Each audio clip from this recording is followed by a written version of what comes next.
Bismillahirrahmanirrahim. Assalamualaikum warahmatullahi taala wabarakatuh. Saya Syarif Manar Rahman. Saya pembelajaran membaca dalam bahasa Arab. Yang pertama itu hakikat pembelajaran membaca dalam bahasa Arab. Membaca pada hakikatnya mencakup dua hal berikut. Yang pertama, aspek mekanis yang mencakup respon fisiologis terhadap simbol-simbol yang tertulis, yakni memahami kata-kata serta dapat mengucapkannya. Aspek negatif yang mencakup proses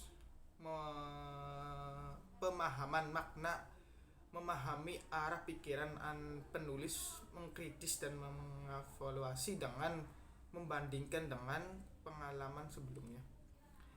Tujuan pembelajaran bahasa Arab dalam bahasa Arab dapat membaca bahasa Arab dari arah kanan ke kiri dengan baik, disertai dengan membaca dalam konteks ini adalah membaca dalam hati dengan tempo yang normal serta mampu menangkap makna secara langsung dari sebuah teks tanpa kendala, baik dari sisi kosakata maupun dari sisi struktur kalimat dan gramatikal.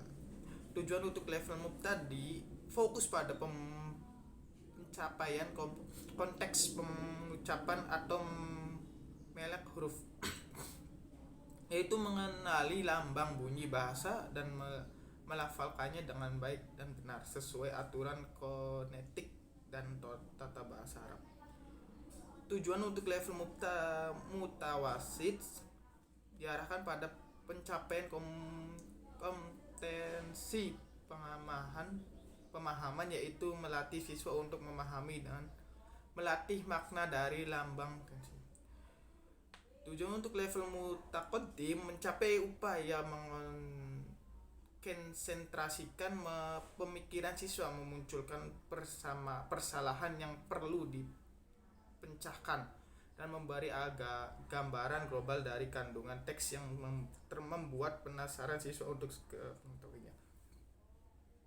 Media pembelajaran membaca dalam bahasa Arab. Secara garis besar, media pembelajaran dapat dikelompokkan menjadi tiga, yaitu yang pertama media visual, media audio visual.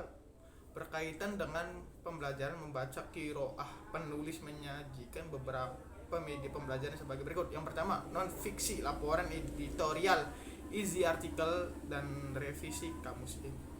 Yang kedua, fiksi, novel, cerita pendek, drama, puisi. Yang ketiga, surat yaitu pribadi dan bisnis. Teknis pembelajaran membaca dalam bahasa Arab.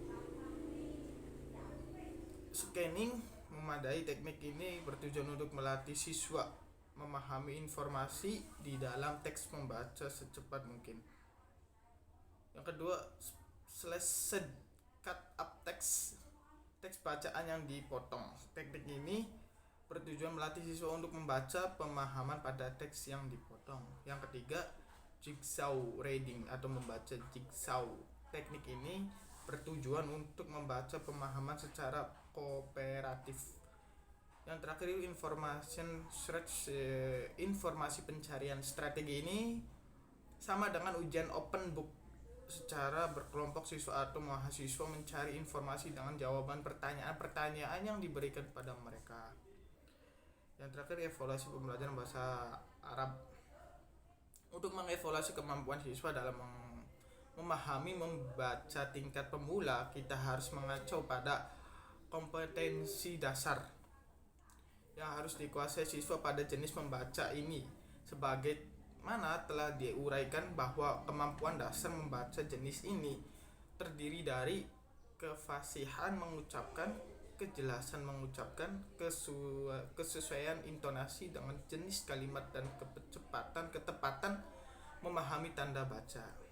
Oke, mungkin cukup sekian dari saya, dan akhir kalam, wassalamualaikum warahmatullahi taala wabarakatuh.